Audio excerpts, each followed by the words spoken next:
Assalamualaikum warahmatullahi wabarakatuh. Perkenalkan, nama saya Anjas Maratarigan, NIM 201853, nomor absen 16, Prodi Sistem Informasi Universitas Malik Saleh. Jadi pada video kali ini saya akan meringkas materi dari mata kuliah Kecerdasan Bisnis pertemuan pertama sampai pertemuan ke-6. Pertemuan pertama, pengenalan kecerdasan bisnis. Pengertian kecerdasan bisnis adalah suatu ilmu yang mendukung pengambilan keputusan pada organisasi bisnis. Tujuan utamanya adalah menyediakan akses interaktif terhadap data, memungkinkan manipulasi data, dan memberi manajer kemampuan untuk melakukan analisis bisnis. Pengertian bisnis intelijensi menurut para ahli. Pertama, Robert Half mengatakan bisnis intelijensi adalah peran yang membuat hasil analisa pada suatu bisnis agar dapat dijadikan rujukan perusahaan dalam bekerja sama dengan staf lainnya. Kedua, Vercelis.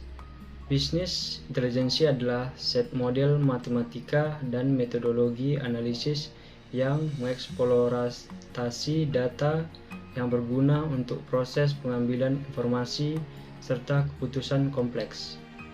Yang ketiga, Howard Dresner mengatakan bisnis intelijensi adalah konsep dan metode untuk meningkatkan cara membuat keputusan akhir menggunakan bantuan sistem mengenai fakta yang terjadi.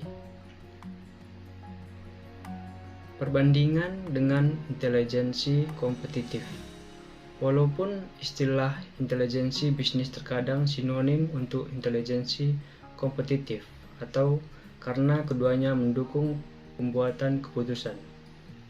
IB atau intelijensi bisnis menggunakan teknologi, proses, dan aplikasi untuk menganalisis data terstruktur dan proses bisnis yang umumnya internal. Sementara intelijensi kompetitif mengumpulkan, menganalisis, dan memperluaskan informasi dengan topik pada pesaing perusahaan. Jika dipahami secara luas, intelijensi bisnis bisa mengikut bagian dan intelijensi kompetitif. Perbandingan dengan analitis bisnis. Intelijensi bisnis dan analitis bisnis terkadang digunakan bergantian, tetapi ada definisi alternatif. Salah satu definisi membedakan keduanya, mengatakan bahwa istilah intelijensi bisnis mengacu pada mengoleksi data bisnis untuk menemukan informasi terutama lewat mengajukan pertanyaan, laporan, dan proses analitis daring. Analitis bisnis di sisi lain menggunakan alat statistik dan kuantitatif untuk pemodelan yang prediktif dan bisa dijelaskan. Dalam definisi alternatif, Thomas Davenport, Profesor Manajemen dan Teknologi Informasi di Babson College, berargumen bahwa intelijensi bisnis seharusnya dibagi menjadi querying, pelaporan, pemrosesan analitis daring, atau online analytical processing (OLAP), sebuah alat peringatan dan analitis bisnis. Dalam definisi ini, analitis bisnis adalah bagian dari IB yang berfokus pada statistik, prediktif, dan optimasi, bukan melaporkan fungsionalitas. Jenis elemen dalam intelijensi bisnis. 1. Data dari lingkungan bisnis, yaitu bisnis harus berurusan dengan data terstruktur dan tidak terstruktur dari banyak sumber, termasuk data besar. Data perlu diintegrasikan dan diorganisasikan sehingga dapat dianalisis dan digunakan oleh pembuat keputusan manusia. 2. Infrastruktur intelijen bisnis. Landasan dasar yang mendasari BI adalah kuat sistem basis data yang menangkap semua data yang relevan untuk mengoperasikan bisnis. Data dapat disimpan dalam database transaksional atau digabungkan dan diintegrasikan ke dalam gudang data perusahaan, serangkaian mart data yang saling terkait atau platform analitik. 3. Perangkat analisis bisnis. Seperangkat alat perangkat lunak digunakan untuk menganalisis data dan menghasilkan laporan, merespon pertanyaan yang diajukan manajer, dan melacak kemajuan bisnis dengan menggunakan indikator kinerja utama. 4. Pengguna dan metode manajerial. Perangkat keras dan lunak, BI hanya sepintar manusia yang menggunakannya. Manajer memaksakan urutan pada analisis data dengan menggunakan berbagai metode manajerial yang menentukan tujuan bisnis strategis dan menentukan bagaimana kemajuan akan diukur. Ini termasuk manajemen kinerja bisnis dan pendekatan balance sheet, scorecard yang berfokus pada indikator kinerja utama dengan perhatikan khusus kepada pesaing. 5. Platform pengirim, MIS, DSS, ESS. Hasil dari BI dan analitik disampaikan kepada manajer dan karyawan dalam berbagai cara, tergantung pada apa yang perlu mereka ketahui untuk melakukan pekerjaan mereka. MIS, Sistem Pendukung Pengambilan Keputusan atau DSS, dan Sistem Dukung Eksekutif atau ESS, memberikan informasi dan pengetahuan kepada orang dan tingkat yang berbeda di perusahaan, karyawan, operasional, manajer menengah, dan eksekutif senior. Di masa lalu, sistem ini tidak dapat dengan mudah berbagi data dan dioperasikan sebagai sistem independen. Saat ini, intelijen bisnis dan alat analisis dapat menginterogasikan semua informasi ini dan membawanya ke desktop manager atau platform seluler. Yang keenam, interaksi antar pengguna. Pelaku bisnis sering belajar lebih cepat dari representasi visual data daripada laporan kering dengan kolom dan baris informasi. Suite perangkat lunak analitik bisnis saat ini dilengkapi alat visualisasi data seperti grafik kaya, bagan, dashboard, dan peta. Mereka juga dapat mengirim laporan tentang ponsel dan tablet serta di portal web perusahaan. Perangkat lunak BA menambahkan kemampuan untuk memposting informasi di Twitter, Facebook, dan media sosial internal untuk mendukung pengambilan keputusan dalam pengaturan grup online daripada dalam pertemuan face-to-face. Prioritas proyek intelijensi bisnis. Proses IB bisa mendapat prioritas tinggi dalam organisasi jika manajer mempertimbangkan hal-hal berikut. 1. Manajer IB harus menentukan keuntungan yang jelas seperti mengeliminasi biaya dari memproduksi laporan terdahulu. 2. Mengakses data untuk seluruh organisasi harus dipaksa. Dengan cara ini, bahkan keuntungan kecil seperti hematnya waktu beberapa menit membuat perbedaan jika dikalikan dengan jumlah pekerja dalam seluruh organisasi. 3. Manajer harus mempertimbangkan untuk membiarkan proyek BI diarahkan oleh inisiatif bisnis lainnya dengan khusus bisnis yang lebih bagus. Untuk mendukung pendekatan ini, organisasi harus memiliki arsitektur bisnis yang dapat menentukan proyek bisnis yang sesuai. 4. Menggunakan suatu metodologi yang terstruktur dan kuantitatif untuk menciptakan prioritas yang dapat dipertahankan sejajar dengan kebutuhan sebenarnya dari organisasi seperti matriks keputusan berbobot.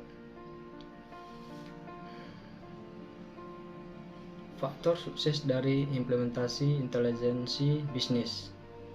Ada 3 wilayah kritis yang mana organisasi harus miliki sebelum mulai melakukan proyek IB, yaitu 1. Tingkat komitmen dan dukungan proyek dari senior manajemen. 2. Tingkat kebutuhan bisnis untuk menciptakan sebuah implementasi IB. 3. Jumlah dan kualitas dari data bisnis yang ada. Langkah-langkah penting dari intelijensi bisnis, tetapi tidak terbatas pada hal-hal berikut. 1. Langsung ke sumber data untuk pengumpulan data yang dibutuhkan. 2. Mengubah data bisnis menjadi informasi dan diberikan secara tepat. 3. Query dan analisis data. 4. Beraksi terhadap data yang terkumpulkan. Aspek kualitas dalam intelijensi bisnis. Aspek kualitas dalam intelijensi bisnis harus mencakup semua proses dari sumber data sampai pelapor akhir. Pada setiap langkah, gerbang kualitas berbeda, yaitu 1. Sumber data. Standarisasi data agar data dapat dibandingkan atau unit yang sama, pola yang sama, dan sebagainya.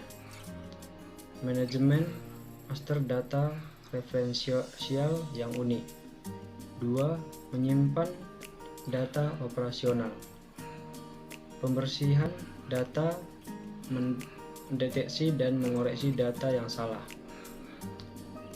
Pemrofilan data, pemeriksa nilai yang salah atau kosong. 3. Gudang data, yaitu kelengkapan, memeriksa apakah semua data telah dimuat.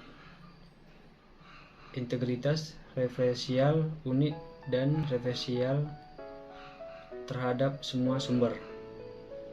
Konsistensi antara sumber, memeriksa data konsolidasi terhadap sumber. 4. Pelaporan, yaitu indikator keunikan, hanya satu kamus indikator yang dibagikan. Akuransi formula pelaporan lokal harus dihindari atau diperiksa. Portal intelijensi bisnis. Sebuah portal intelijensi bisnis atau portal IB adalah akses antarmuka utama untuk aplikasi gudang data atau GD dan intelijensi bisnis atau IB. Portal IB adalah impresi pertama bagi pengguna dari sistem GD dan IB. Biasanya berbentuk aplikasi peramban, di mana pengguna memiliki akses ke semua layanan sistem GD dan IB, laporan dan fungsi analitis lainnya. Fungsi utama dari portal IB adalah untuk menyediakan sebuah sistem navigasi dari aplikasi GD dan IB. Hal ini berarti portal harus diimplementasikan supaya pengguna memiliki akses terhadap semua fungsi dari aplikasi GD dan IB. Daftar fitur yang diperlukan bagi portal web secara umum dan portal IB secara khusus. 1. Terpakai. Itu pengguna harus dengan mudah menemukan apa yang mereka butuhkan dalam alat IB. 2. Kaya isi, yaitu portal tidak hanya alat pencetakan laporan, ia harus berisi fungsi lebih seperti saran, bantuan, informasi pendukung, dan dokumentasi. 3. Portal harus dirancang supaya mudah dipahami dan tidak perlu kompleks, sehingga membingungkan pengguna. 4. Terbaru. Portal harus diperbarui secara teratur. 5. Interaktif. Portal harus diimplementasikan supaya mudah bagi pengguna menggunakan fungsi dan mendorong mereka menggunakan portal. Skalabilitas dan kustomisasi membuat pengguna dapat menyesuaikan portal sesuai kebutuhan mereka. 6. Berorientasi nilai. Sangat penting bahwa pengguna merasakan bahwa aplikasi GD dan IB memiliki sumber nilai yang patut dipakai.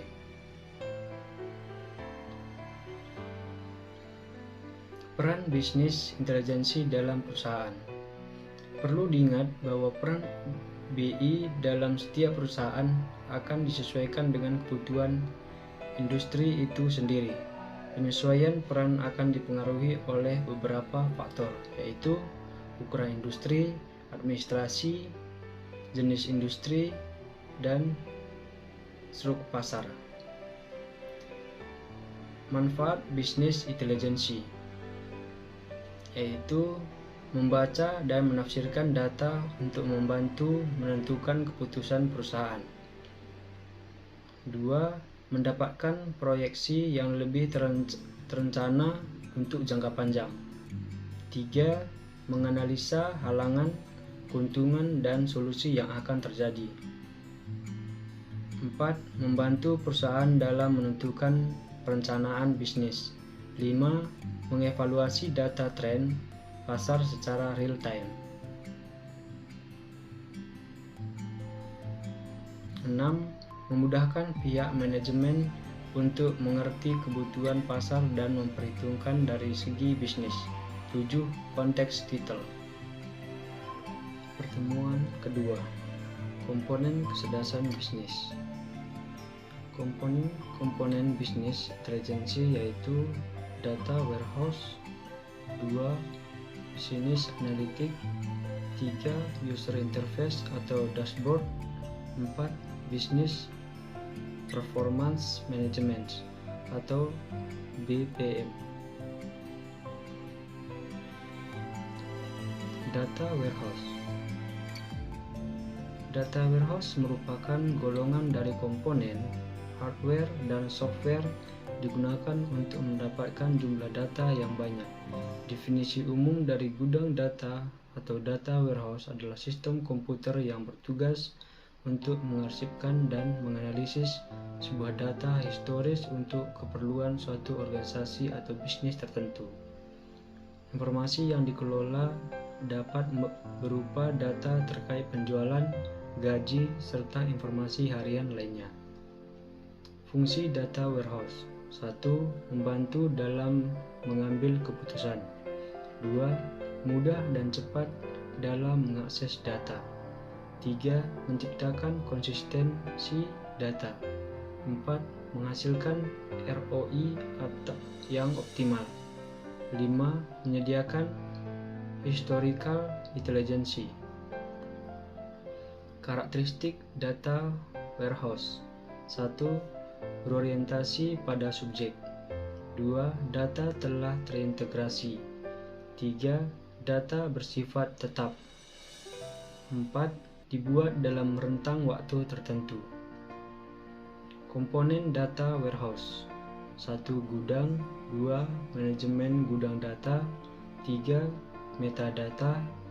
4. Tools akses. 5. Tools ETL. Kesimpulan data warehouse. Dalam menggunakan data warehouse, pastikan Anda telah menyusun dan mengelola database dengan baik serta membangun kebutuhan sistem perusahaan yang optimal. Gunakan metode yang sesuai dengan kebutuhan bisnis perusahaan Anda. Kemudian, pergunakan juga tools yang dapat mendukung proses manajemen data Anda dengan lebih baik dan optimal. Business Analytics. Business Analytics adalah aplikasi yang mempersiapkan proses pengambilan keputusan berbagai sumber data.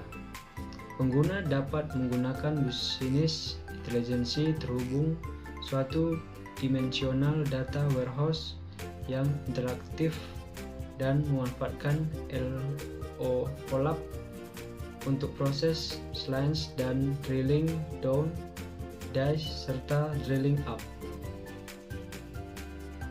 Analisis bisnis atau BA mengacu pada keterampilan teknologi dan praktek untuk mengeksplorasi berulang dan berkelanjutan dengan investigasi kinerja bisnis masa lalu untuk mendapatkan wawasan, dan mendorong perencanaan bisnis. Analisis bisnis berfokus pada pengembangan wawasan dan pemahaman baru tentang kinerja bisnis berdasarkan data dan metode statistik.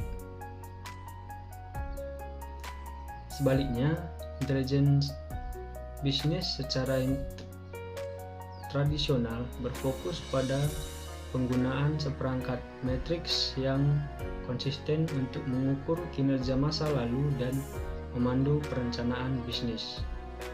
Dengan kata lain, intelijen bisnis berfokus pada deskripsi, sedangkan analisis bisnis berfokus pada prediksi dan resep. Analisis bisnis menggunakan pemodelan analitis dan analisis numerik secara ekstensif, termasuk pemodelan penjelasan dan prediktif, dan manajemen berbasis fakta untuk mendorong pengambilan keputusan.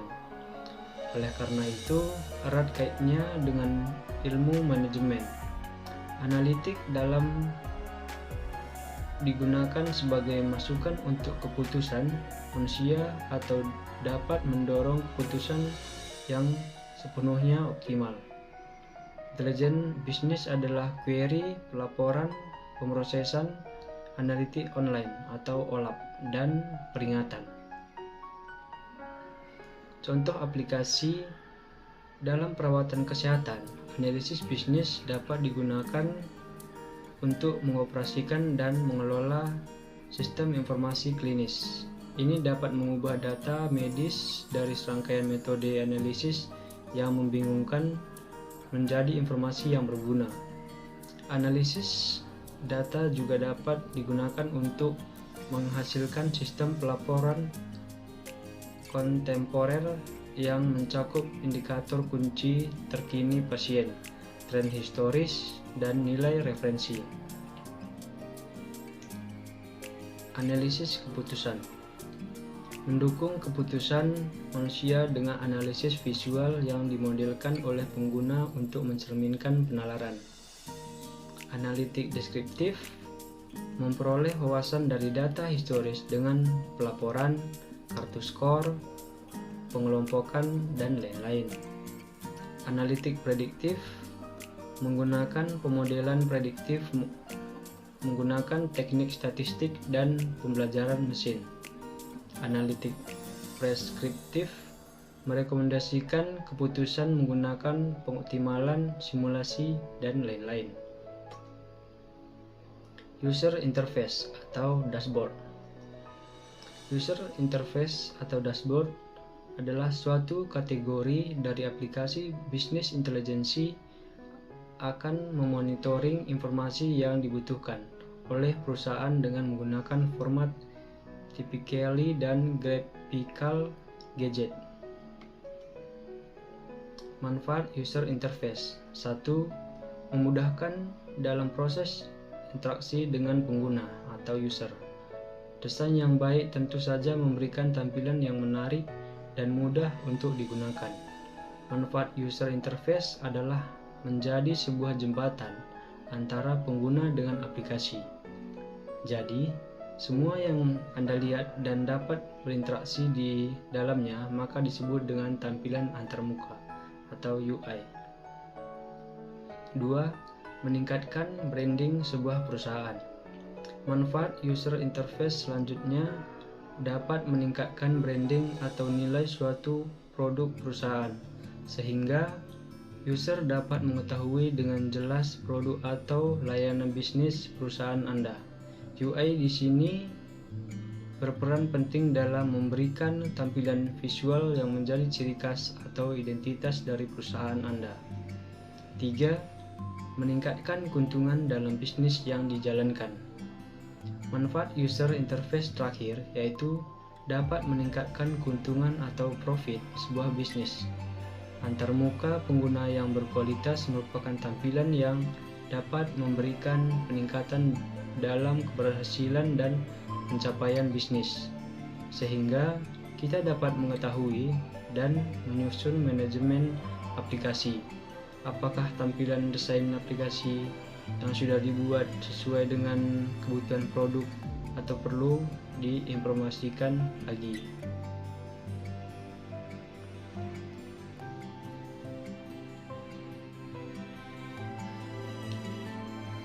Business Performance Management atau BPM,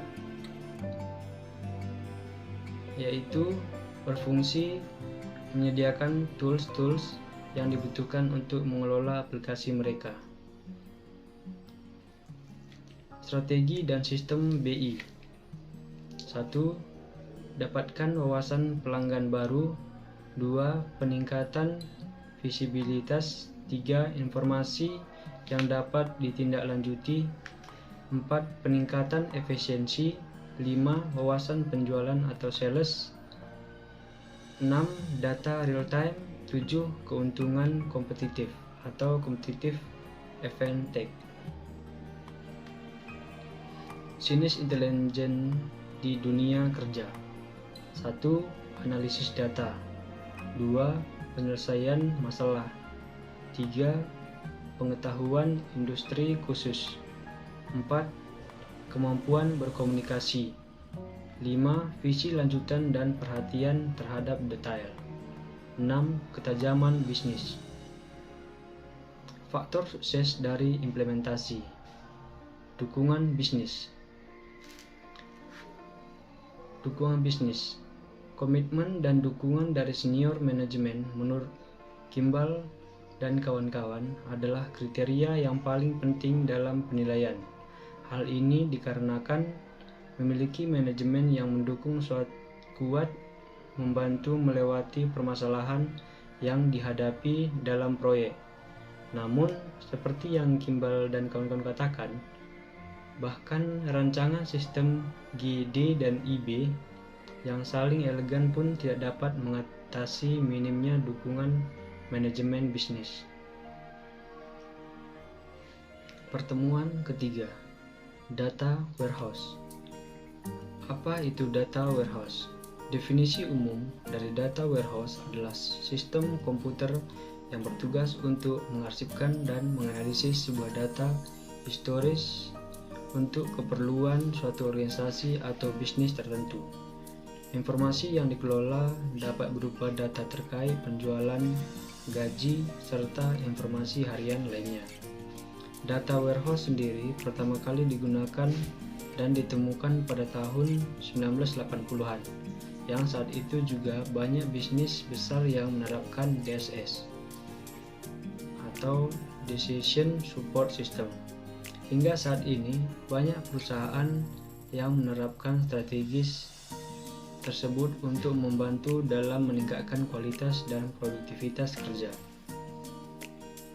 Proses utama dari data warehouse. Data warehousing terdiri dari 4 komponen, yaitu 1. Load manager. Load manager juga disebut sebagai komponen depan, mengerjakan semua operasi yang berhubungan dengan ekstraksi dan pemuatan data ke dalam warehouse. Operasi ini termasuk mempersiapkan data agar data tersebut bisa masuk ke dalam gudang data. 2. Warehouse manager. Warehouse manager melakukan operasi yang berhubungan dengan manajer data di gudang, melakukan operasi seperti analisis data untuk memastikan konsistensi dari data yang disimpan, membuat indeks dan view transformasi dan menata sumber data serta mengarsipkan data dan melakukan backup. 3. Query manager. Query manager juga dikenal sebagai komponen backend, melakukan semua operasi yang berhubungan dengan operasi pengelolaan permintaan user. Operasi ini akan dilakukan permintaan langsung ke tabel yang tepat untuk mengeksekusi query. 4. End user access tools. Operasi ini akan membantu user untuk melakukan manipulasi data yang ada di dalam gudang.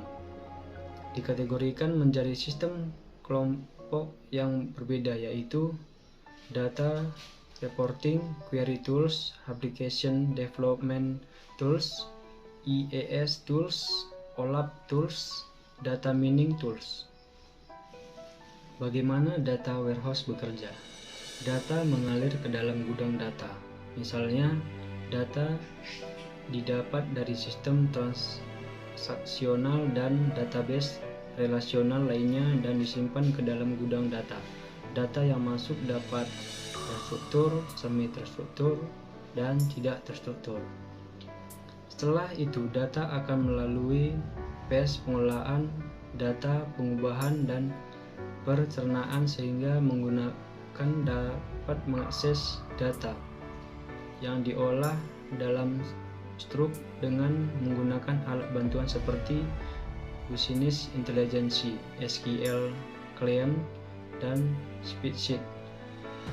Teknologi ini menggabungkan informasi dari sumber yang berbeda ke dalam satu basis data yang komprehensif.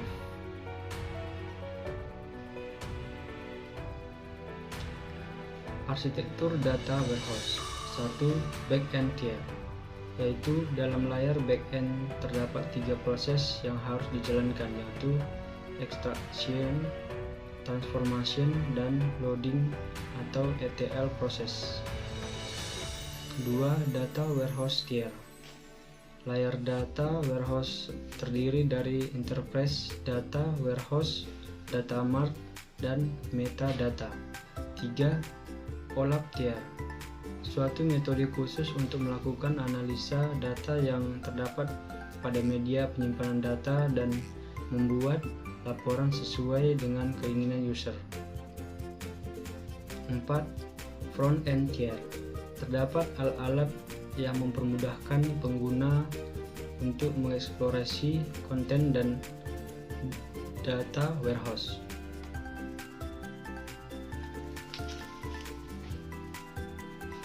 Perbedaan database dan data warehouse.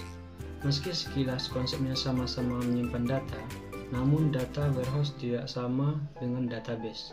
Beberapa perbedaan di antara database dan data warehouse adalah: 1. Tujuan. Database untuk merekam data, sementara data warehouse lebih ditujukan untuk analisa data. Dalam segi metode pemrosesan, database menggunakan online transactional processing atau OLTP, sementara data warehouse menggunakan online analytical processing atau OLAP. Dari segi penggunaan, database untuk membantu operasional standar bisnis, sementara data warehouse untuk membantu analisis dalam bisnis. Dari segi ketersediaan, data dalam database tersedia secara real time, sementara data dalam data warehouse diambil dari sistem sumber jika diperlukan.